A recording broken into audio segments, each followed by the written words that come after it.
రంగారెడ్డి జిల్లా కలెక్టరేట్ కార్యాలయంలో రాష్ట్ర BC commissioner chairman Gopisetty Niranjan ఆధ్వర్యంలో బీసీ కమిషనర్ బహిరంగ విచారణ సమావేశం నిర్వహించారు. బీసీల హక్కుల రక్షణ కోసం కృషి చేసేందుకు రాష్ట్ర బీసీ కమిషనర్ బహిరంగ విచారణలు నిర్వహిస్తుందన్నారు. బీసీ హక్కుల పరిరక్షణ కోసం బీసీ కమిషన్ పనిచేస్తుందని ఆయన వెల్లడించారు. ఈ నెల 26 వరకు కమిషనర్ బహిరంగ విచారణలు ఆయా జిల్లాల్లో కొనసాగుతాయని ఆయన వెల్లడించారు.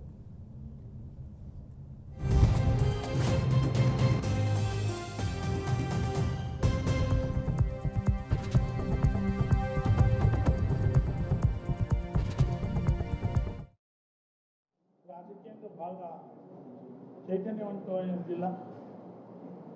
చాలా సమస్యలు చెప్పారు. ఈ సమస్యలను మేము ఆకలింపు చేసుకొని బీసీ కమిషన్ మళ్ళీ ఒకసారి పూర్వ అన్ని జిల్లాలైన తర్వాత మేము సమీక్ష చేసి ప్రభుత్వానికి మేము ఏం చేయాలని చేస్తాం.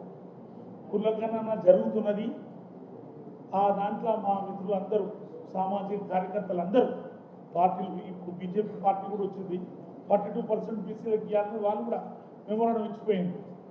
మేమేమంటున్నామంటే, మీరు గ్రామాలలో జరుగుతున్న సర్వే ఇంకా కొంత లాస్ట్ స్థాయిలో ఉన్నది, దాంట్లో పాల్గొని నిజంగా కూడా బీసీలు అందరూ, బీసీల కొరకు బీసీలము ఇక మళ్ళీ వస్తుందో ఈ కులగణన అవుతుందో కాదో తెలియదు, కానీ అందరూ పాల్గొని పత్రికాముఖంగా కెమెరాల ముఖంగా కూడా ఏం చెప్తున్నట్టే వాళ్ళ మిత్రులందరికీ ఇది ఇట్లా పాల్గొని మన యొక్క సమాజం, బీసీ సమాజాన్ని యొక్క పట్టును సాధించాలని. రంగారెడ్డి జిల్లా మీద రాజకీయంగా బాగా చైతన్యవంతమైన జిల్లా. చాలా సమస్యలు చెప్పారు. ఈ సమస్యలను మేము ఆకలింపు చేసుకొని కొన్ని వందల కోట్ల రూపాయల ఖర్చుతోటి సుమారు 87,000 మంది ఎన్యూమరేటర్స్, ఒక 10-12,000కు మించి సూపర్వైజర్సు ఈ కార్యక్రమంలో పాల్గొంటూ ఉన్నారు. ఇంటింటికి వెళ్ళి సమాచారం సేకరిస్తున్నారు. ఈ సందర్భంలో ఇది ముఖ్యంగా ఎందుకు జరుగుతుంది?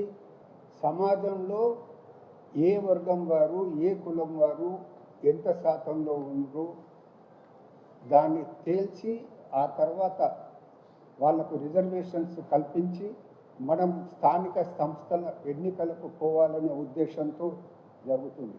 మొన్న జనవరి నుండి స్థానిక సంస్థల ఎన్నికలు జరగనందున సుమారు 3-4 వేల కోట్ల రూపాయలు సెంట్రల్ గవర్నమెంట్ నుంచి రావాల్సినటువంటి నిధులు రాలేదు.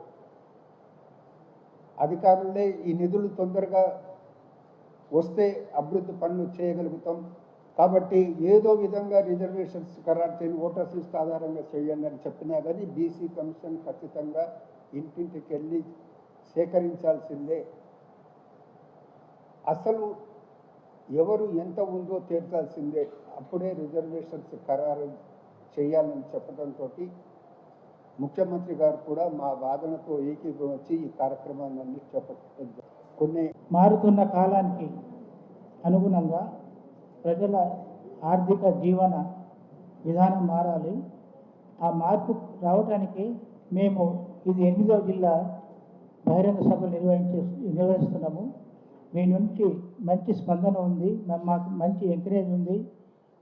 మా చిత్తశుద్ధితో పాటు అధికారుల సహకారంతో ఈ 8 జిల్లాల్లో విజయవంతంగా మేము సభలు నిర్వహించి వారి వారి స్థితిగతుల్ని సేకరించడం జరిగింది.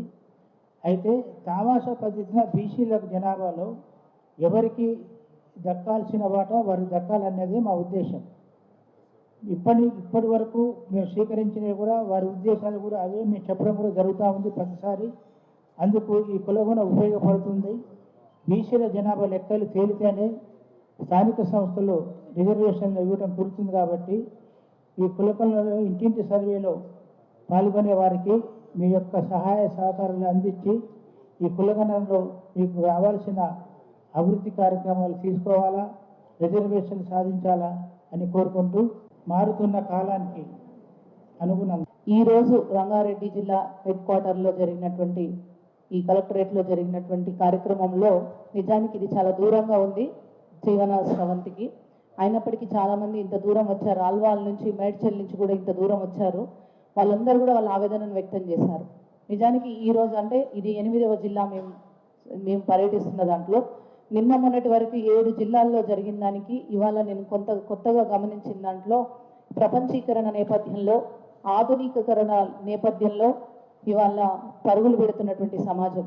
ఈ సమాజంలో ఎంతో అభివృద్ధిని సాధిస్తున్నట్టుగా మనం చెప్పుకుంటున్నాం. కానీ ఇవాళ ఈ పబ్లిక్ హియరింగ్లో వస్తున్నటువంటి వాళ్ళ రిప్రజెంటేషన్స్ కావచ్చు, వాళ్ళ మనసులో ఉన్న ఆవేదన కావచ్చు చూస్తూ ఉంటే అంతరించిపోతున్నటువంటి కులాలు, కూనరిల్లిపోతున్నటువంటి వాళ్ళ జీవితాలు, విద్య పరంగా, ఉద్యోగాల పరంగా వాళ్ళకు జరుగుతున్నటువంటి నష్టం, సమాజంలో కనీస గుర్తింపు లేకుండా కులాల పేర్ల మీద మేము దాదాపు మిగతా 7 జిల్లాల్లో కూడా వచ్చినాయి. కులాల పేర్ల మీద తిడుతున్నటువంటి విధి విధానాలు కావచ్చు, కనీసం గుర్తింపు కూడా లేనటువంటి కులాలు కావచ్చు, స్థిర నివాసం కానీ కనీసం ఒక పూట తిండి కూడా సరైన తిండి తినలేని స్థితిగతులు కానీ ఈరోజు రంగారెడ్డి జిల్లా హెడ్ క్వార్టర్లో జరిగినటువంటి ఈ కలెక్టరేట్లో జరిగినటువంటి కార్యక్రమంలో నిజానికి ఇది చాలా దూరంగా ఉంది జీవన స్రవంతికి. అయినప్పటికీ చాలామంది